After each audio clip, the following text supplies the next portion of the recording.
for me. As sheriff, you see a lot of different things, and this is something that just really turns your stomach and gets you sick.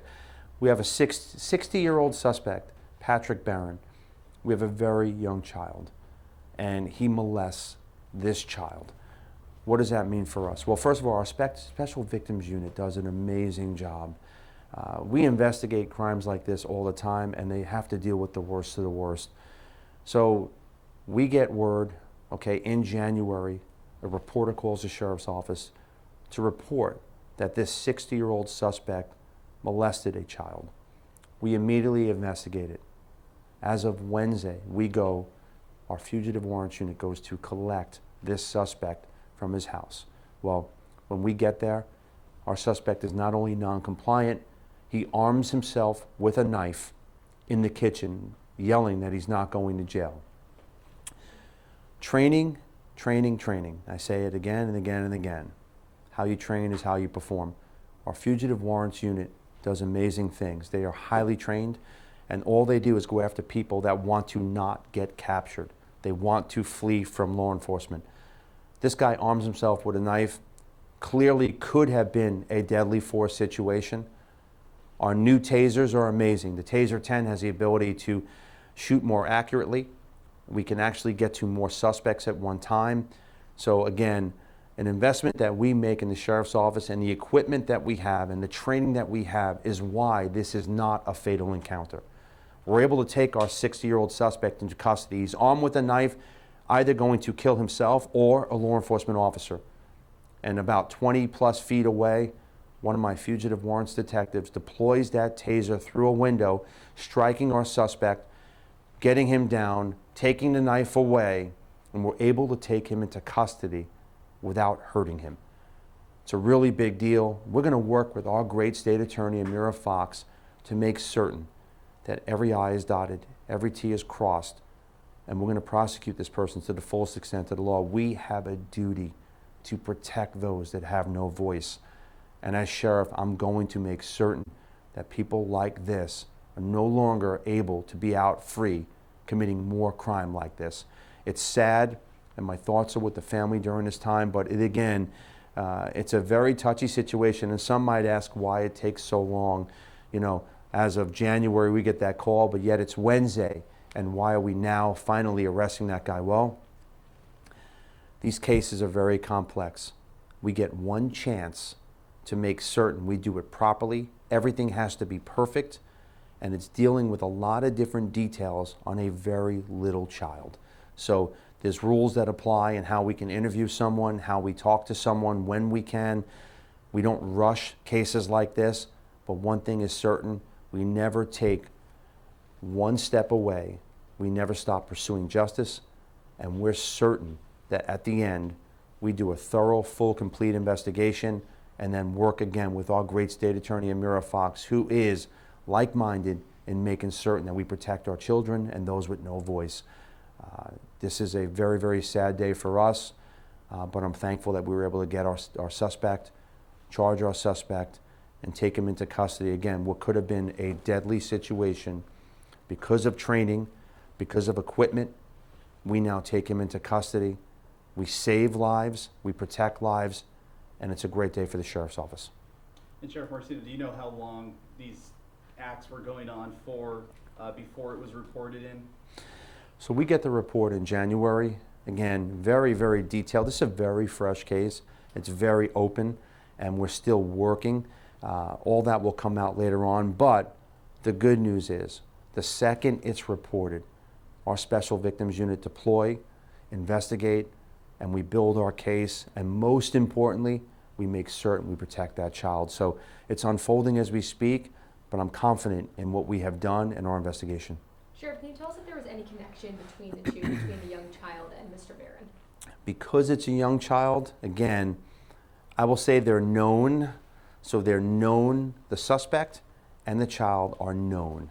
And there's a relationship. It's not a stranger off the street, and there's a relationship there. And again, unfortunately, again, this is just, it's sickening to think that someone would abuse a young child. And in this case, thank God we saved the child's life. And from an internal sheriff's perspective, what happens when a deputy deploys a taser? do the same rules as when they shoot a suspect? So anytime we use force, we have to document it. And there's policies, procedures on how we document that. There's a use of force called blue team that's completed.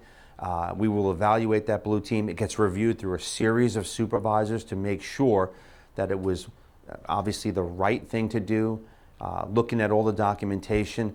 But again, this could have been a real fatal. I mean, anytime someone brings a knife into a situation with a law enforcement officer, whether they're going to kill themselves or try to kill a law enforcement officer, it's a serious situation. Anytime someone's less than 21 feet away from you with a knife, even if you deploy deadly force, they still have the ability to stab the other person. So I'm very thankful that we were able to utilize a taser to de-escalate and take him into custody because, again, it could have been an absolute deadly situation. And does the deputy or deputies remain on the job? Or They remain on the job because, again, now it depends on the level of use of force. A taser deployment is a different level than deadly physical force. Deadly physical force, they go on administrative leave with pay. It's policies and procedures, and we go through a thorough investigation along with our state attorney's office and potentially FDLE. But again, it's thorough, it's consistent, it's transparent, and in the end, each one is very unique. So this level of use of force, no, they do a blue team, it gets reviewed, and they're right back at work. And you mentioned this technology was implemented recently. Can you elaborate? I'm sorry, what was implemented? The taser technology. So tasers are, there's a cost involved with tasers, and the Taser 10 has the ability to actually, if you have multiple suspects, you could have up to 10 different shootings of tasers for up to, potentially more than 2, 3, 4, 5 suspects, right? So it's a safety issue. We train very heavily with them. I just did taser training myself. We do it virtually, we do it physically. It's a great tool to have on your belt. Again, the more tools that we have on our belt, the best technology, the safer we keep our residents, but also, in this case, instead of using deadly force, we're able to utilize the minimal amount of force in order to get him into custody. So it's a great ending. And does this new technology, Taser 10, Taser 10, yep. Does that go to every deputy within LCSO? So right now, again, we lay out a strategic program where we buy the tasers, and then we have to train the people before they get the tasers. Whatever you carry on your belt, you have to be trained, and you have to pass, and you have to qualify to carry that, regardless of the tool. So there's a process that's laid out, and so many people will go through that process and get deployed. We start with our patrol division. That's most important. The people that are answering those calls and going call to call to call, having that tool is critically important. And when did this rollout begin? This rollout began about a month and a half, 2 months ago. And again, there is an investment, there's a cost involved in it, but we have to evolve. And, having the ability to have the best equipment, really, we function at a higher level. We sometimes can utilize less force. This taser has the ability, once you turn it on, it makes a noise. And even that noise, when you turn it on, will potentially stop someone from running or fighting. So just the presence alone of this taser is going to deter use of force.